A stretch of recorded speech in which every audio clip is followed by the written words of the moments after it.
al-habaib al-afadil, al-ulama al-ajilla, nafa'anallahu bi ghaziri ulumihim, matta'anallahu bi tuli umurihim, wa sallallahu yujma'ana ma'ahum al-habibil mustafa fi jannatikal ula. Wa sallallahu ala sayyidina wa maulana wa syafi'ina wa dzukhrina Muhammad wa ala alihi wa sahbihi wa baraka wa sallam. Hadirin hadirat yang dimuliakan Allah Subhanahu wa taala.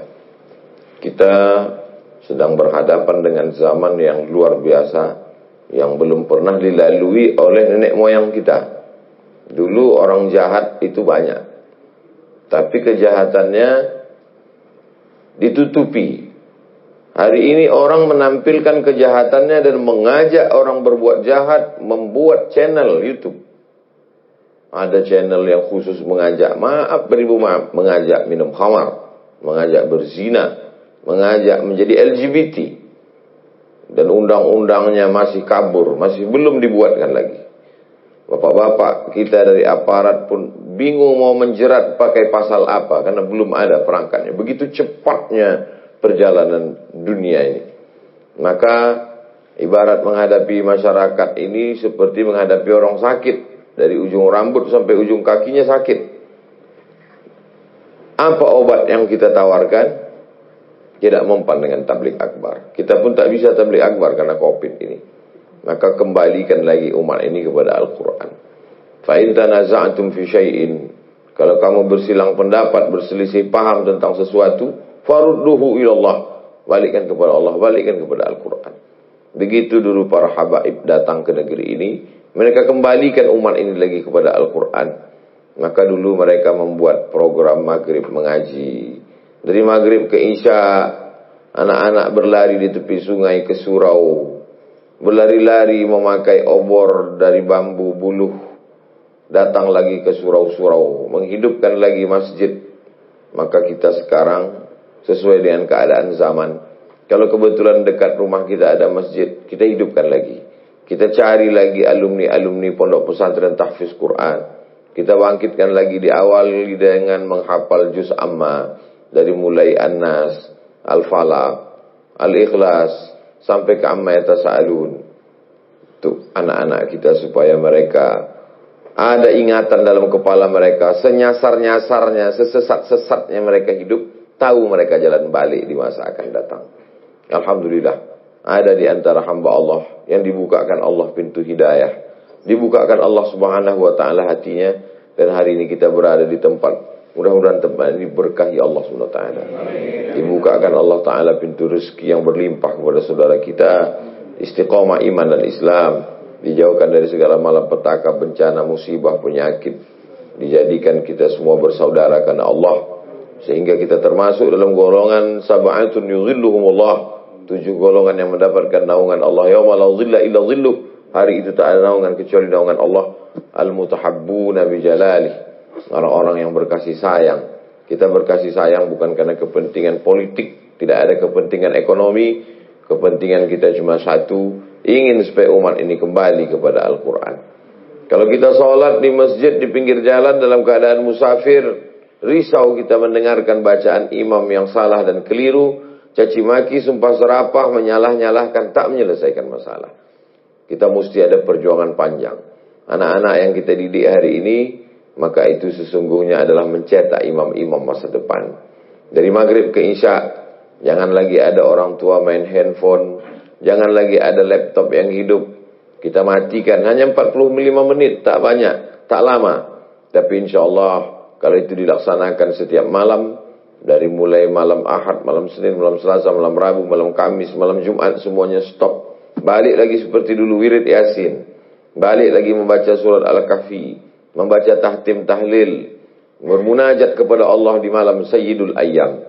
Kita hidupkan lagi tradisi-tradisi di masa lalu, karena tidak ada yang bisa melawan kehebatan zaman ini kecuali dengan kembali kepada Al-Quran. Lalu kemudian kita ajak lagi umat ini kembali menghidupkan sunnah-sunnah Rasulullah SAW. Kita tahu banyak para habaib. Tadi malam kita diajak bersama membaca Maulid Habsyi, Simtud Durar. Maka umat ini kita kembalikan lagi mencintai Rasulullah SAW. Tidak hanya sebatas membaca Al-Quran, Karena kalau hanya sekedar menghafal Quran, Khawarij pun hafal Quran. Melesat Al-Quran itu dari mulutnya sama seperti busur, anak panah yang lepas dari busur. Kita tidak ingin orang menghafal Quran tapi tidak mengerti Al-Quran. Kamathalil himari yahmilu asfara, seperti keledai yang membawa lembaran-lembaran kertas, tak melekat di hatinya. Maka kita tanamkan cinta kepada Rasulullah SAW, sayang kepada para ulama, talabul ilmi. Jadi kita ingin program-programnya penuh. Diawali dari program malam maghrib mengaji, petang-petang ba'da asar ibu-ibu wirid Yasin. Tidak hanya sekedar membaca surat Yasin, mulai litahsin, memperbaiki bacaan. Kemudian bapak-bapaknya pula dididik dari mulai belajar fikih lagi. Lalu kemudian akidah, wujud qidam baqa mukhalafatul hawadisi qiyamuhu binafsihi wa daniyah qudrat dan ilmun hayat sama basar kalam. Paling tidak 3 usul dasar dalam Islam itu kembali dipelajari. Yang pertama akidah, yang kedua fikih, yang ketiga akhlak. Berdasarkan hadis Jibril ketika bertanya, akhbirni anil iman, dari iman inilah ilmu akidah. Akhbirni anil Islam, dari Islam inilah fikih ibadah, fikih salat, fikih zakat, fikih puasa, fikih haji. Lalu kemudian akhbirni anil ihsan, dari ihsan inilah tasawuf, tazkiyatun nafs, pensucian jiwa, membersihkan hati dari hasad, dari dengki, dari busuk hati, dari penyakit-penyakit yang merusak. Setelah hati itu bersih, baru diisilah dia dengan zikir, dengan muraqabatullah, merasakan pengawasan Allah, diisi dengan tasfiyatul qulub, mensucikan hati. Qad aflaha man zakkaha, beruntunglah orang yang mensucikan hati. Wa qad khaba man dassaha, rugi dan sia-sialah orang yang hatinya kotor. Maka dengan itu umat ini kembali kepada jalan Allah Subhanahu wa taala.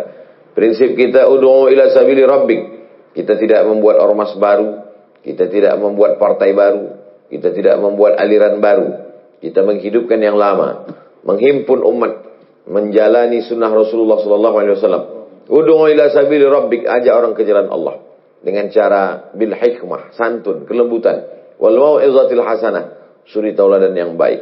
Kalau perlu berdebat, debatlah, tapi berdebat pun wajadilhum billati hi ahsan, dengan cara yang santun. Inna rabbaka huwa a'lamu man dhalla an sabilihi wa huwa a'lamu bil muhtadin. Allah lebih tahu siapa yang sesat, nyasar, jauh dari jalan Allah, dan Allah pula yang lebih tahu siapa yang mendapatkan hidayah. Adapun masalah formal tak formal, kita lihat situasi. Kalau di situ belum ada TK, kita buatkan TK Quran, uruskan. Apakah dia di bawah Diknas TK atau dia di bawah Kementerian Agama, Raudatul Atfal RA, yang jelas Al-Quran. Kalau di situ sudah ada, maka kita tidak merusak yang sudah ada. Kita hanya mengisi yang baik-baik. Kalau di situ belum ada SD, kita bangun SD Quran. Kita bangunkan kurikulumnya. Alhamdulillah jaringan kita, sahabat-sahabat di Kalimantan Selatan, ada kawan kita yang ada metode mudah untuk menghafal Quran, rumah Quran. Sehingga kita berskala nasional, bahkan internasional, menjalin persaudaraan. Ada kawan-kawan sahabat-sahabat kita dari alumni Rubat Tarim, dari Darul Mustafa, dari Al-Ahqaf, ada dari Al-Azhar, dari Ummul Qura. Maka menyatu kita bersama. Kalau jelas visi misinya, walaupun jalan kita berbeda, kendaraan berbeda, ada yang naik bis, ada yang naik ojek, ada yang naik pesawat, ada yang naik kapal selam, insya Allah semuanya akan sampai ke Pulau Harapan, mencari ridha Allah Subhanahu wa ta'ala. Yang kita cari hanyalah radina billahi rabba, wa bil islami dina, wa bi muhammadin nabiyya wa rasula, wa bil qur'ani imama. Yang kita cari hanyalah ilahi anta maqsudi wa ridhaka matlubi, mencari ridha Allah Subhanahu wa ta'ala. Saya berharap sahabat-sahabat yang ada di Balikpapan, di Kalimantan Timur, di masa akan datang bekerja sama mewujudkan ini semua. Tempat kita berbeda, bentuk bangunannya macam-macam, tapi insya Allah kurikulumnya sama. Kita semua mengajak umat untuk kembali menghidupkan tahfiz Quran. Begitu pesan guru-guru kita, begitu pesan para habaib kita, supaya balik kepada tahfizul Quran.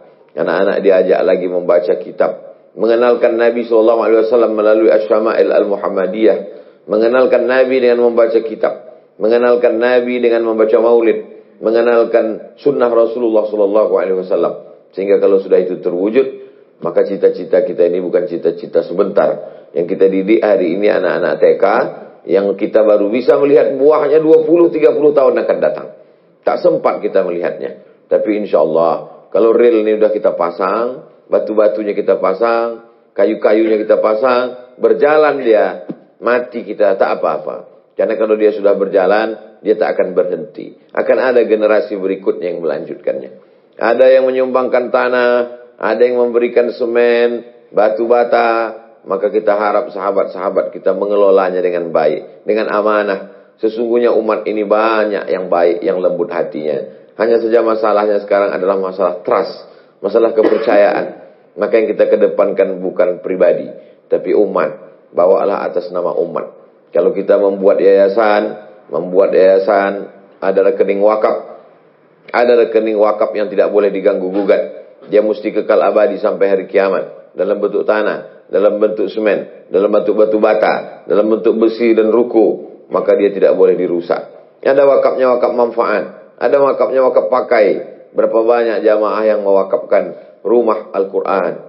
Di Pekanbaru, di Medan, di Banda Aceh, beberapa tempat. Langsung saya menerimanya, saya serahkan ke sahabat-sahabat. Dengan keterbatasan Al-Fakir Abdul Somad, tinggal di Pekanbaru Riau, hanya bisa ke daerah dalam 1 tahun cuma 3 kali.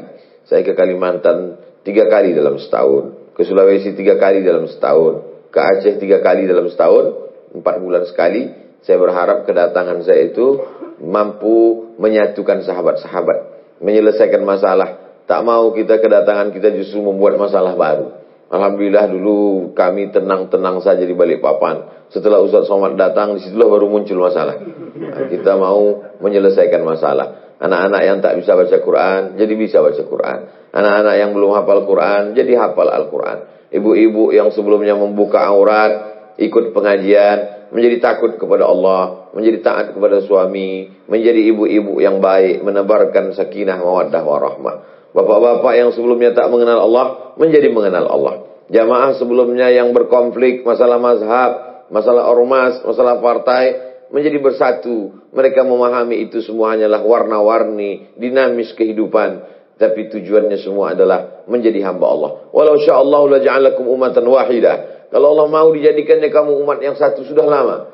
Walakin liyabluwakum fima atakum. Tapi Allah uji dengan berbeda suku, berbeda bahasa, berbeda warna kulit, berbeda cara berpikir.